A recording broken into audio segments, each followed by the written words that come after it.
তোর জায়গায় তুই শক্তিশালী হ না, তোর কে কইছে এখানে আসতে? তুমি নিজে নিজে শক্তিশালী হও, নিষেধ করছে কে তোমাকে? আমাকে কেন দরকার?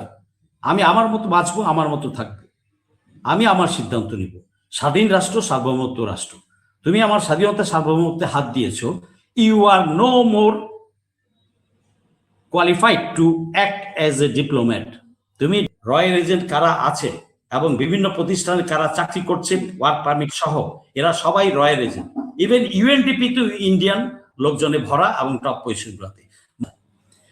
ত্রিবেদী সাহেব তো কোনো নর্মস মানছেন না এবং প্রথম দিনই উনি ডিপ্লোম্যাটিক নর্মস ভায়োলেট করেছেন এবং আমার স্বাধীনতা সার্বভৌমত্বের ওপর উনি চ্যালেঞ্জ ছুড়ে দিয়েছেন। সো যেই ব্যক্তি আমার রাষ্ট্রের জন্য, রাষ্ট্রের নিরাপত্তার জন্য আমি তাকে হুমকি স্বরূপ দেখছি। Anyone who seems to be মানে risky or harmful for the national security, he must be thrown back. He must be thrown back at any cost, immediately. সে আমার নিরাপত্তার প্রতি, আমার দেশের নিরাপত্তার জন্য সে হুমকি স্বরূপ, এভাবেই তাকে গণ্য করতে হবে।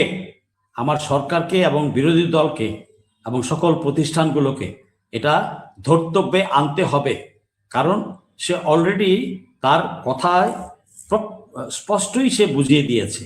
ইনডাইরেক্টলি বলার কিছু নাই, সে মোটামুটি যতটুকু বলেছে এটা ডাইরেক্টলি হয়ে গেছে বলা, যে তুমি আমি এক, তুমি আমার অঙ্গরাজ্য, তুমি আমি মিলেমিশে সিদ্ধান্ত নিব, সবকিছু সব কাজ একসাথে করবো, আমরা শক্তিশালী হব।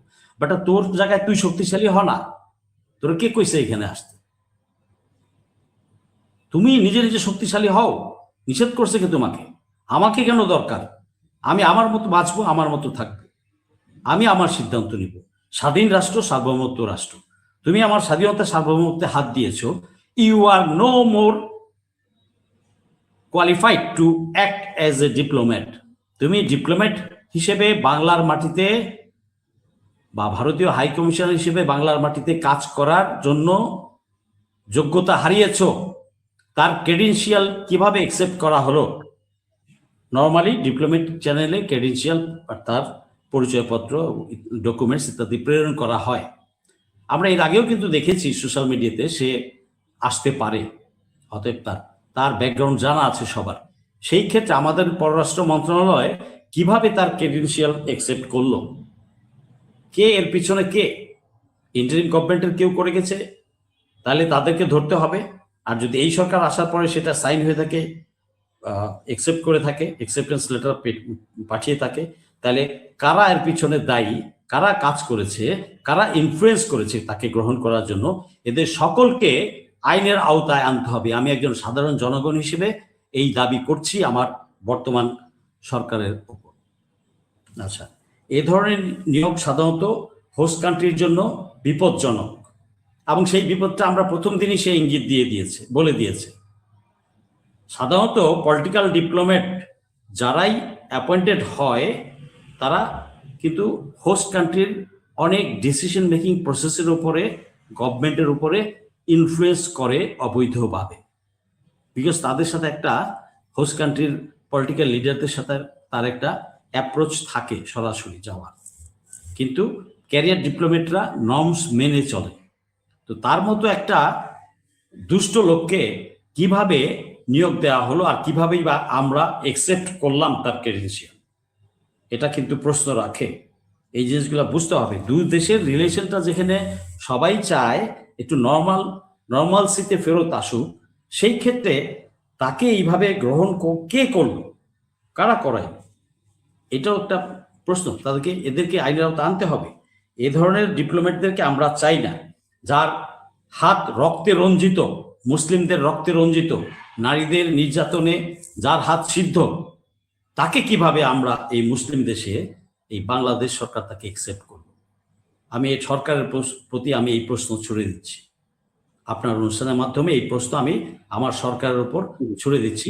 পররাষ্ট্র মন্ত্রণালয়কে এর উত্তর দিতে হবে। জি, আরো আছে। আচ্ছা, মোদি বিজেপি একটা খুনি দল, আরএসএস বিজেপি এরা সন্ত্রাসী এবং খুনি দল, এটা সবাই জানে। যার হাতে রক্ত, তাকে আমি তো কোনোভাবেই গ্রহণ করতে পারি না। হি ক্যানট বি অ্যাকসেপ্টেড, কোনোভাবেই না, কোনোভাবেই কাম্য না, কেউ চাই না। আর তারপরও সে যে প্রমাণ করে দিল সে যে একটা খুনি, তার যে ধাঁচ নেচার এইরকম, ওই বিজেপি ধাঁচ, সে তো তার মুখের কথাতেই সেটা প্রকাশ পেয়ে গেল এবং প্রমাণ হয়ে গেল। এরপরও কি আমরা তাকে রাখবো? আমাদের কোনোভাবেই তাকে রাখা যাবে না। আমি জনগণকে জানাবো, জনগণ যেন জেগে ওঠে। আমরা কেউ তাকে চাই না, দলমত নির্বিশেষে। আমরা এই খুনি একজন ডিপ্লোমেটকে আমরা চাই না। ধ্রুবীসন্ধমূলক আচরণ, মনোভাব এই ডিপ্লোমেটকে আমরা চাই না। আমরা চাই ক্যারিয়ার ডিপ্লোমেট। আপনি আরেকটা ক্যারিয়ার ডিপ্লোমেট পাঠান, 6 মাস থাকবে না, খালি থাকবে, সেকেন্ড ম্যান তারা করবে। এটা করতে হবে, এটা করতে হবে। আমি সকল দল মত নির্বিশেষে সকলের প্রতি, জনগণের প্রতি, সকল জুলাই সংগঠনের প্রতি এবং সকল প্রতিষ্ঠানের প্রতি আহ্বান জানাবো তাকে ইমিডিয়েটলি ফেরত পাঠানোর জন্য ব্যবস্থা নিতে, চাপ দিতে। আমরা জনগণকে দরকার হলে মাঠে নেমে আসতে হবে। আমরা এই ধরনের খুনি এবং আমার রাষ্ট্রের প্রতি যে স্বরূপ তাকে আমি চাই না। আমরা ক্যারিয়ার ডিপ্লোমেট পাঠান। অন্যান্য অনেক ইস্যু যখন লিঙ্কড আপ, তখন এই ধরনের একটা ব্যক্তিকে কিভাবে রাষ্ট্রদূত নিয়োগ দিয়ে, হাই কমিশনার নিয়োগ দিয়ে এখানে পাঠায়, তার মানে বুঝতেই পারছি, আমরা সবাই বুঝতে পারছি যে সে একটা মিশন নিয়ে এসেছে। What is that mission? সে মিশনের মূল বস্তুটা সে বলেই ফেলেছে, তাহলে বোঝার আর কি বাকি আছে? সে তো he wants to accomplish that mission. সে তার টেইনুরে থেকে ওই মিশনটা কমপ্লিট করতে চায়। তো এখানে আমাদেরকে সতর্ক হতে হবে, খুব হালকাভাবে নিলে হবে না। পুশিন রংপুর নিয়ে ওরা যা যা বলেছে বিভিন্ন সোশ্যাল মিডিয়াতে, এবং ওদের থিঙ্ক ট্যাঙ্করাও বলেছে, দায়িত্বশীল পর্যায়ে থেকে তারা বলেছে, এগুলা হালকাভাবে নেওয়ার কিছু নাই। অতএব জেগে ওঠো বাহে, সবাইকে আমাদের জাগতে হবে এবং সবাইকে বুঝতে হবে এই পারে ফিফথ কলামিস্ট কারা আছে, রয়্যাল এজেন্ট কারা আছে, এবং বিভিন্ন প্রতিষ্ঠানে কারা চাকরি করছে ওয়ার্ক পারমিট সহ, এরা সবাই রয়্যাল এজেন্ট। ইভেন ইউএনডিপি তো ইন্ডিয়ান লোকজনে ভরা এবং টপ পজিশনগুলোতে। মাল্টিন্যাশনাল কোম্পানিগুলোতে ইন্ডিয়ান লোক ভরা টপ পজিশন। মাল্টিন্যাশনাল কোম্পানির জন্য আমার দেশের টপ 5 পজিশনের জন্য সিইও বা এমডি সহ বা কান্ট্রি ডিরেক্টর সহ, পদটা সহ 5 জনের মধ্যে 4 জন আমার দেশকে দিতে হবে, আমার দেশে দিতে হবে। এগুলো সরকারকে এই জিনিসগুলো এখন থেকেই নজর দিতে হবে। আর ক্যারিয়ার ডিপ্লোমেট ছাড়া কোনো ধরনের ডিপ্লোমেট যেন গ্রহণ করা না হয়, এবং যেটা এসে গেছে একে অনতিবিলম্বে ফেরত পাঠাতে হবে। এ ব্যাপারে কোনো সন্দেহ নাই। আমি মাঠে নামবো, আন্দোলন করব, একে হটাতেই হবে। এক। দ্বিতীয় কথা হচ্ছে ভারতের অ্যাম্বাসেডারকে